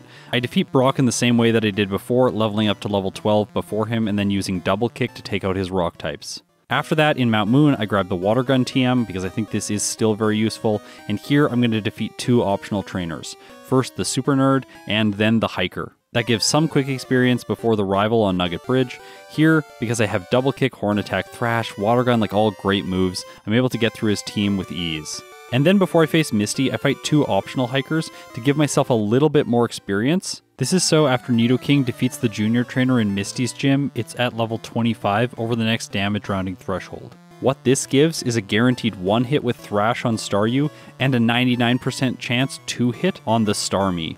Unfortunately, this time Misty uses an X defend, which is like annoying, but I get a 4-turn Thrash and knock it out, so that's good. Because neither of the Nidos needed rest, I skip it on the SSN, picking up only Body Slam and the rare candy here. I smash the rival, and then I smash Surge, after all he's just awful against the Nidos. At this point I teach Bubble Beam and Thunderbolt for Rock Tunnel, and then after that I make my first major change. In my previous playthrough I didn't go into the Rocket Hideout because I thought it would just waste time. However, in this case, I think it's going to be good for the Nidos. I can sell a lot of the items that I collect here, and I'll also get an additional rare candy, which is going to be very helpful. By the way, this entire excursion only takes 1 minute and 10 seconds. It provides an additional level and the money to buy 5 vitamins. After I use 5 Carbos on Nidoking, I teach it Ice Beam in the place of Bubble Beam, and then I teach it Rock Slide in the place of Thrash. I do want to note here that I'm teaching Rock Slide in slot 1. Thrash was there because it was the most common move that I was using in the early game, and now I'm going to use Rock Slide throughout Pokemon Tower to defeat the rival, and then later when I teach Earthquake, I'll be able to teach Earthquake over slot 1, and then use my PP ups very rapidly without having to do a lot of menuing. That's the reason that I want to keep these moves in slot 1. After Pokemon Tower, I head to the Safari Zone, and then I go to Erica's gym. And here, I'm going to fight all of the trainers for experience. This levels Nidoking up to level 36 before Erica. Now in here, all of her Pokemon are going to take 2 hits for me to knock out. So I go for Body Slam first turn against the Tangela, just in case I get a paralysis. In this case, I do. Then against Weepinbell, I decide to go for Ice Beam twice because it would be nice to freeze and avoid Sleep Powder entirely. However, I don't get it on the Weepinbell, but I do on the Gloom. So this fight is not the most consistent, I will admit that, but I would rather do it now just so I have the experience for later in the playthrough. You'll notice here that I actually messed up and I switched Rock Slide into slot number 2. So yeah, that whole synergy that I was talking about before just doesn't play out, but I'm gonna get it later on in the video, don't worry. After that I have to fight 1 optional trainer in Sylph so that my experience and leveling is all lined up correctly. I knock out the Scientist on the 10th floor, and then I head to the rival. Before this fight, I feed Nidoking 5 rare candies. So here I just want to illustrate how much better this is over the previous damage rounding threshold of level 40. At level 40, Nidoking has a guaranteed 2 hit on the Sand Slash and a 36% chance to one-shot the Cloyster with Thunderbolt. However, with 3 more levels at level 43, Ice Beam now has a 98% chance to one-hit the Sand Slash, and Thunderbolt has an 89% chance to one-shot the Cloyster. So the extra levels make this fight much more consistent. In this case, I get the 2 one-hits, and with that I sweep the rest of his team with Earthquake. That was easy. Up next is Koga, and before him Nidoking is level 46, so I use 2 rare candies to get over the next damage rounding threshold to level 48. At level 46, Earthquake only one-hits the first Venonat, has a 96% chance to one-hit the next one, and then a 55% chance to one-hit the third one. However, at level 48, I one-hit the first 2 Venonats, and I have a 98% chance to one-hit the third one. In this case, I get the favorable damage range here and move on to the Venomoth without taking any damage. Now, because of how much training and rare candies I've used, I'm easily outspeeding the Venomoth, so I move first. I should 2-hit it, but in this case I get a critical hit, so it goes down in 1 turn. It's worth noting that the Venomoth cannot 1-hit me, so no matter what, I was gonna win that. After all, last time I identified the fact that I really should have taken on Blaine next. Because at level 48 I have guaranteed 1-hits against the Ninetales and the Rapidash, and I have a 50% chance to 1-hit the Arcanine. And today I get the damage roll and it goes down, so that's an easy victory for me. Now with his badge I can head to Sabrina's gym and face her. Also doing it in this order ensures that Nidoking is going to outspeed all of her Pokemon, and by the way, they are all guaranteed 1-hits with Earthquake. Overall, I'm quite happy with these optimizations in the mid-game. Nidoking still has 0 resets in this second playthrough. However, before Giovanni, I need to use some items. I used 3 rare candies, taking Nidoking to level 53.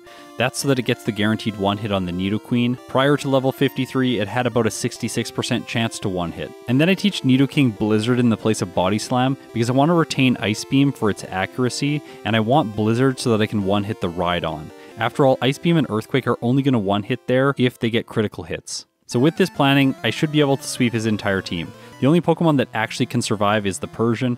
After that, I one-hit the Nidoqueen, which is guaranteed, one-hit the Nidoking, which is guaranteed, and then I use Blizzard. There is a 10% chance I would miss here, but I don't, and I knock it out. So that's an easy victory for Nidoking. And the easy victories continue because Ice Beam has guaranteed one-hits on the Sandslash and the Execute from the Rivals team.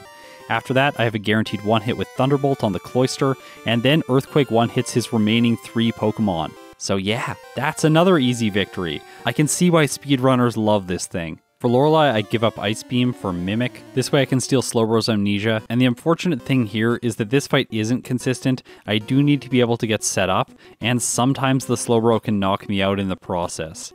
Today, that's what happens, so that's Nidoking's first reset. And here's the second piece of inconsistency in this fight.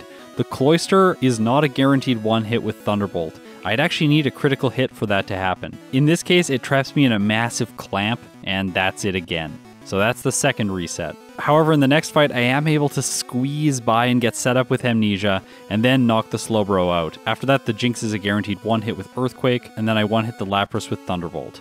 Agatha is easy because I have Earthquake, and now I'm moving on to Lance. Now you'd expect this fight to be very consistent since Nidoking is at level 58 and has Thunderbolt, however it only has an 83% chance to one-hit the Gyarados. In this case I get it, and after that the 2 Dragonairs are guaranteed one-hits with Blizzard. Unfortunately, Blizzard only has an 85% chance to one-hit the Aerodactyl, so because of that inconsistency and the fact that the Aerodactyl can't do too much to me, I choose to use Thunderbolt instead, and I knock it out over 2 turns. Last is Dragonite, I outspeed, and Blizzard one-hits. The experience from the Dragonite levels Nidoking up to level 59, and then I use 1 rare candy so that I'm over the damage rounding threshold at level 60 for the champion. Blizzard one-hits the Sandslash, Earthquake one-hits the Alakazam, Blizzard has a 95% chance to 2-hit the Executor, Earthquake can one-hit the Magneton, but in this case I choose to slow things down and use Mimic so that I can steal Thunder Wave. After that I knock it out with Earthquake, and then it's time to face Cloyster.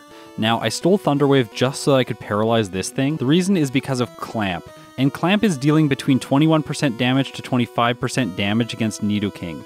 So yes, it is possible for it to hit me. I basically want to mitigate as much damage from this awful move as is possible so they can get 2 hits with Thunderbolt in. Today, I'm able to knock the Cloyster out, and then I accidentally use Thunder Wave on the Flareon, like whoops. Oh well, I knock it out with Earthquake on the next turn, and Nidoking clocks in.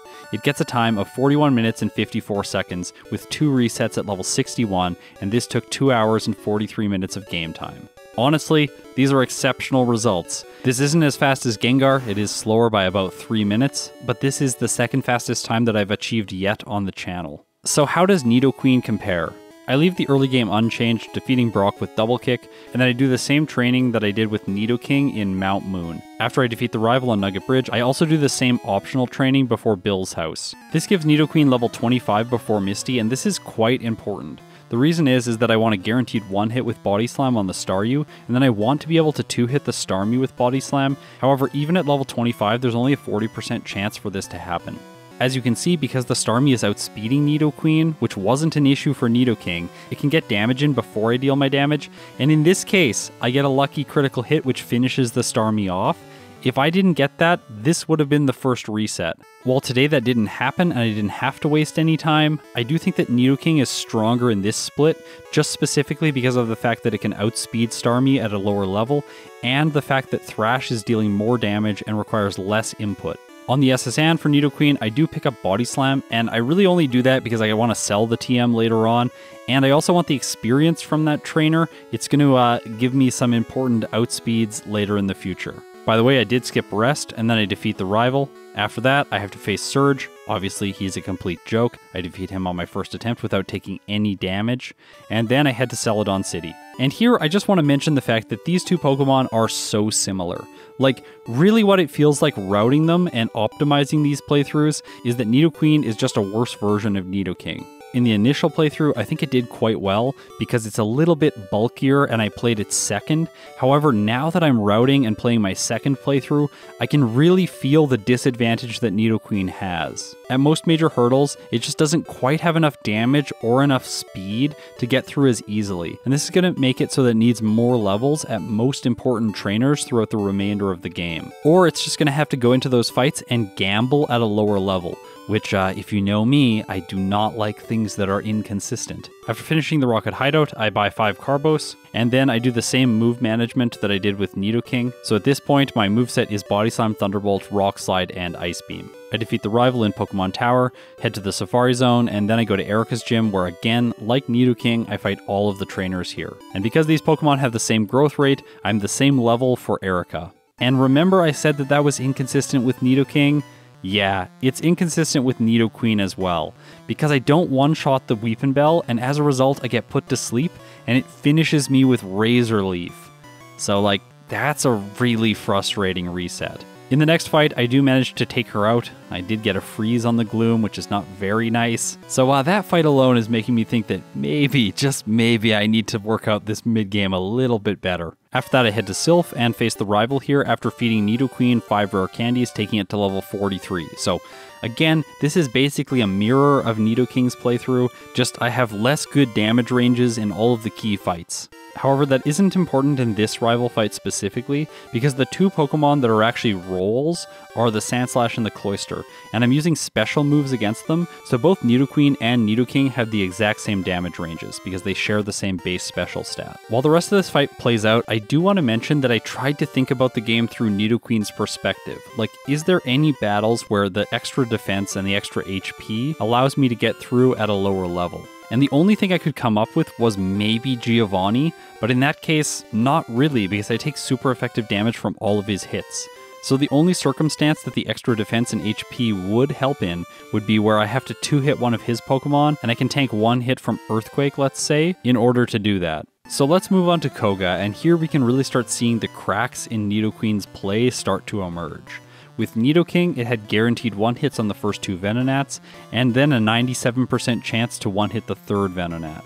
In this case, Nidoqueen only has a guaranteed 1-hit on the first Venonat, it has a 96% chance on the next one, and then only a 61% chance on the 3rd Venonat. Today, I got very lucky and rolled the KO damage on all 3 Venonats, so I make it to the Venomoth. As a result, this thing again can't 1-hit either of the Nidos, so I'm able to take it out over 2 turns, and that's that. And from here, things just start to get worse, because I do have guaranteed 1-hits on Blaine's first 2 Pokemon, but now I basically can't 1-hit the Arcanine.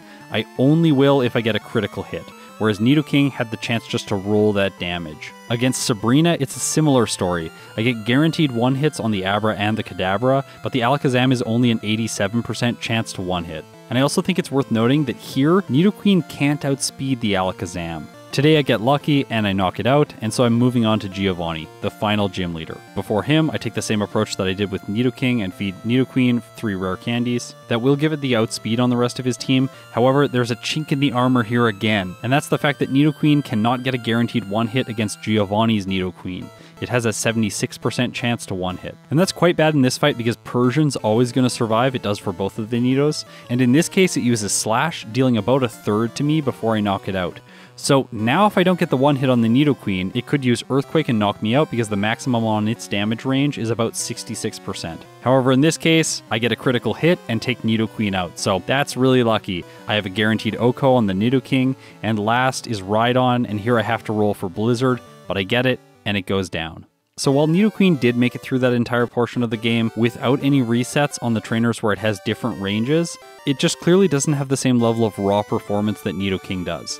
If I play that section of the game 100 times with both Pokemon, Nidoqueen's total time would be slower and it would have more resets than Nidoking. However, that isn't the case against the final rival because I have guaranteed 1-hits against his entire team. Okay, so it's time for Lorelei. Let's see how this goes. I'm applying the same strategy that I did with Nidoking, just today I'm luckier with Nidoqueen, and I managed to mimic Amnesia, set it up, and then knock out the rest of her team with Thunderbolt and Earthquake. In this case, Earthquake's the only move that's dealing less damage than it was with Nidoking, but it's already a guaranteed 1-hit on the Jinx, so there's no difference here. If anything, Nidoqueen's extra health helps it here because it can take a little bit more damage from the Slowbro, especially after I've set up. Agatha is no problem at all, and then I move on to Lance. So remember when I said Gyarados isn't a guaranteed 1-hit with Nidoking? Yeah, it isn't with Nidoqueen either because they share the same base special, and unfortunately today, Gyarados survives and uses Hydro Pump. But here's the good thing, at this level, Nidoqueen can just barely survive and knock it out on the next turn. As a result, I can move on to the Dragonairs and roll for Blizzard. I knocked the first 2 out, and now it's time for Aerodactyl. It could knock me out, but this time it chooses Swift, which doesn't get the KO, and I manage to strike back, but I don't roll the KO damage. At least Lance heals with a Hyper Potion, gives me another chance to roll for Blizzard damage, and I knock it out. Last is Dragonite. I only have 1 PP left on Blizzard, so I really had to cross my fingers here, but it connects with the dragon and I knock it out. Okay, so I'm heading into the champion fight at the exact same level as I was with Nidoking. The thing here is that all the Pokemon that I use physical moves against, I have guaranteed 1-hits on, so in this case, Nidoqueen actually will outperform Nidoking just because it has more health for this fight. As a result, Cloyster's Clamp can't actually 2-hit me. The best damage it can roll for is a 3-hit, and it has a 5% chance to get that. With a 4-hit, it has a 44% chance to 1-hit, and it's a guaranteed KO if it gets 5 hits with Clamp. I did go for the paralysis strategy against Cloyster in this fight, but reflecting on it, I just don't think this is a good idea. After all, Nidoqueen is probably going to survive 1 turn of Clamp and get another Thunderbolt in. Still, in this case, Thunder Wave was nice. It ends up breaking Clamp, and I knock it out. So, Nidoqueen clocks in with a time of 42 minutes and 35 seconds, with 1 reset at level 61, and this took 2 hours and 47 minutes of game time. So let's compare these results. Nidoking ends up being 41 seconds faster than Nidoqueen. Like, not even a minute. This was so close. Nidoking did have 1 extra reset because after all it really struggled against Lorelei in this playthrough specifically. They both finished the game at the same level, and Nidoking was able to squeeze out a 4-minute advantage with game time. So the swing here from the first playthrough to the second playthrough is quite real. I think that Nidoking is obviously the better Pokemon at this point, especially after running all of these damage ranges. However, before I crown it the victor, I really do want to do one last playthrough to see if I can improve the mid-game in any meaningful way. After all, the reset that I had with Nidoqueen against Erica just didn't feel good, and fighting against Lorelei and Lance in the league could have been awful with both of them. In this case, it was awful for Nidoking. So how can I improve all of these areas? Well, before that, let's watch some fights with Oak. And once again, I cannot believe how annoying this Executor is with Hypnosis. Like, it kept putting Nidoking to sleep and just knocking me out with its, like, annoying Stomp and Barrage. Like, that's 3 resets already. Okay, so that one there is 4. Like, at this point, I was starting to get a little bit pissed because it knocks me out a 5th time as well. The problem that Nidoking is running into here is that Oak's Pokemon are just very high levels, and as a result, I can't 2-hit the Executor with Blizzard. It takes a freeze, finally, for me to get to the Arcanine for the first time, but then I get to the Venusaur, and it puts me to sleep with Sleep Powder, and finishes Nidoking off with Solar Beam of all moves. In the next fight, I have another loss to Hypnosis from the Executor. Like, okay, if you're watching this fight and you're like, hey, Scott, stop using Hypnosis, this move is so bad. Watching this fight is like proof that this move is absolutely amazing. Like, just so absurd. So what did it take to win? Well, I got lucky against the Executor, and then I froze the Venusaur with Blizzard. Yeah, doesn't really feel good. Also, then the Gyarados survives Thunderbolt and uses Hydro Pump. But it misses, and Nidoking knocks it out. Not a consistent fight at all. It is a good thing I do not optimize for this. So, I was sort of expecting going into the fight with Oak with Nidoqueen that it might be a repeat of what happened against Mewtwo. Is Oak gonna just completely throw here? Well, the answer is no. He's gonna use Hypnosis with his Executor, get very annoying, I'm just never gonna wake up, and he's gonna knock me out with Stomp. Yep. That is how these fights go. Luckily, in the next battle, I critical hit the Executor and it misses Hypnosis, so I move on to the Arcanine. I don't one-hit with Earthquake. Nidoking definitely would have one-hit with Earthquake in that case, but I still managed to take it out, taking only minimal damage in the process. Then, against Venusaur, I freeze, so that's nice, and last is Gyarados. But once again, of course, it survives the Thunderbolt, this time on Orange, uses Hydro Pump, it doesn't miss, and it takes Nidoqueen out. So guess what the strategy against Oak is going to have to be, for both the Nidos. I am going to have to mimic Executor's Hypnosis, and then use it to put the Venusaur and the Gyarados to sleep so that they don't hit me and do damage. The only other way would be to wait for Hydro Pump to miss, and that's a 20% chance event, but Hypnosis, believe it or not, is a 60% chance to win. So yeah, In this case, I've got to do it. Granted, I don't actually have to put the Venusaur to sleep because it's going to probably use Solar Beam. In this case, I can just knock it out with 2 hits from Blizzard, and then it's time for the Gyarados. But all this Hypnosis stuff only works in theory. In this case, I just miss against the Arcanine and it knocks me out. So I was quite frustrated at this point, and after Blizzard did what looked like less than half against the Exeggutor, I was just like, well, hit it one more time, maybe I'll freeze it, and then I can Mimic Hypnosis on the next turn. But yeah, I get a critical hit and Exeggutor goes down. So now, I don't have Hypnosis for the rest of the fight. As a result, I just knock the Venusaur out with 2 hits from Blizzard and move on to the Gyarados. Okay, let's hope for a critical hit with Thunderbolt. I don't get it, but then Hydro Pump misses and Nidoqueen wins. So yeah, in the end, I did not need Hypnosis.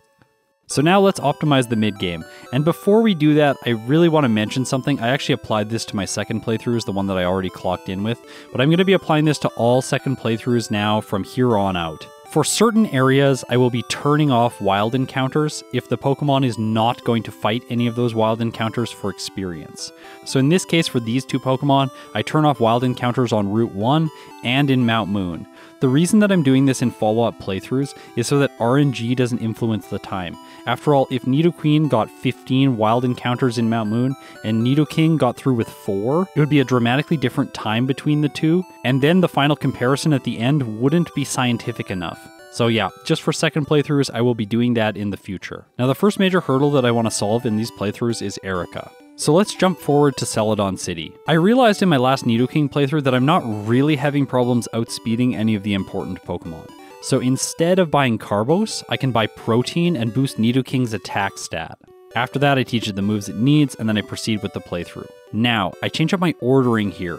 Instead of fighting Erica immediately after the Safari Zone, I head to Sylph instead and pick up the TM for Earthquake. This also gives me a few more vitamins before I face her, and it gives me a little bit more experience because I fight the mandatory trainers here. As a result, after I defeat all the trainers in Erica's gym, Nidoking is level 37, and this improves the fight so much. Now, with Earthquake, I get guaranteed 1-hits against the Weepinbell and against the Gloom. So that means the only Pokemon that she can actually hit me with is the Tangela. As a result, this fight is completely consistent. Now, because I went to Sylph earlier and didn't fight the rival, I only want to backtrack to Sylph when I have to face Sabrina so that I can do the entire Saffron section of the game all at once. As a result, I go to Koga next. And here, after defeating all the gym trainers, Nidoking is level 40. That allows me to feed 8 rare candies all at once, taking it up to level 48 before the fight against the Poison-type Master. And yeah, this obviously guarantees 1-hits against all the Venonats. It's a 2-hit on the Venomoth, and once again, it cannot one-shot me. From there, I head to Blaine's gym and defeat him so that I get the special boost, and then after that, I can backtrack to Saffron City and defeat the rival. Because I now have the special boost, I have guaranteed 1-hits on the Sandslash and the Cloyster, and then the rest of his team with Earthquake, so that's fully consistent. After that, I face Sabrina, I outspeed, and I have guaranteed 1-hits on her entire team. So yeah, in the past, there were some small flaws in Nidoking's playthrough, and now I've really ironed them all out. Previously, I used rare candies before Giovanni. However, remember the Protein that I bought? Yeah, at level 52, under the damage rounding threshold, which is just the level that Nidoking arrives here at with this routing. Now I can just one-shot all of his Pokemon except the Persian, so the Nidoqueen has no chance to survive. The rival is obviously an easy sweep, and then, in Victory Road, I fight one trainer. This cool trainer with the Victory Bell line. This gives Nidoking just enough experience to level up to level 55 without leaving any extra experience on the table. Then I use 3 rare candies before Lorelei, taking it up to level 58, and I also teach Mimic. The reason I wanted level 58, one damage rounding threshold higher, is to improve my chance to KO the Cloyster with Thunderbolt. Now I have a 59% chance to KO with Thunderbolt, which is much better than before. As a result, Nidoking is going to be able to get to the Slowbro with full health more often. Today I get a bit lucky here because I think Slowbro might have been able to knock me out, however it doesn't. I knock the Jinx out with Earthquake, and then I finish her off with Thunderbolt on Lapras. Okay, so it's time for Lance, and he was the last trainer that there was a little bit of inconsistency against in my previous playthrough. Routing my experience this way and having used all my rare candies before Lorelei gives Nidoking level 60 to fight Lance. And as a result of that, it gets a guaranteed 1-hit with Thunderbolt on the Gyarados. And then Blizzard has a guaranteed 1-hit on all of his remaining Pokemon. Okay, so I've made it to the champion, and unfortunately here, I don't really have a better solution for the Cloyster. However, I do realize now that Thunderbolt only is the better choice rather than mimicking Thunder Wave. The reason for that is quite simple. The Cloyster also knows Ice Beam and Aurora Beam, and those moves are likely not going to knock Nidoking out. So in the case that it doesn't roll Clamp, it's going to survive and then KO on the next turn with Thunderbolt. By the way, my Thunderbolt's maximum damage is 86% of Cloyster's health, so I'd probably need level like 65 or 68 to guarantee a one-hit on the Cloyster. I don't think that that's worth it in terms of time of completion to train that much more, so this is how I have to end up taking the victory. Nidoking clocks in with a time of 41 minutes and 19 seconds with 0 resets at level 62. This took 2 hours and 44 minutes of game time. So comparing with my previous Nidoking playthrough, this is 35 seconds faster with 2 less resets, and I finished the game 1 level higher. Also, my game time is 1 minute higher, and overall, I think that this is the perfect balance because it really streamlined the mid-game for Nidoking. Now here's the thing about Nidoqueen. It is going to get worse damage ranges against all of the pivotal trainers. And if we repeated these playthroughs over and over and over again, eventually it would clock in with worse times. I couldn't think of a way to route Nidoqueen differently that would give it a time lead. So unfortunately, even as I was able to make it very consistent, yes, this third playthrough with Nidoqueen also clocks in with no resets. It isn't able to get a time that is faster than Nidoking. Nidoqueen clocks in with 42 minutes and 53 seconds, with 0 resets at level 62. And this took 2 hours and 50 minutes of game time. So today Nidoking is the victor, and with this incredible result, it earns itself the second spot in my tier list. Still, it's not all bad for Nidoqueen. While it felt more intuitive initially to use, it did end up losing the race, but it still ends up earning the third spot in my tier list. Now these performances are just so much better than the Nidorans, so yeah, go check out this video if you want to see me suffer through the game with only a Nidoran female. Like, subscribe, bring the Chimecho, and comment because I gotta read them all. Thanks so much to Established Titles for sponsoring this video. Go check them out, link is in the description. If you support me directly on Patreon or through YouTube memberships, thank you so much. If you made it this far, you're incredible. I'll see you in my next video.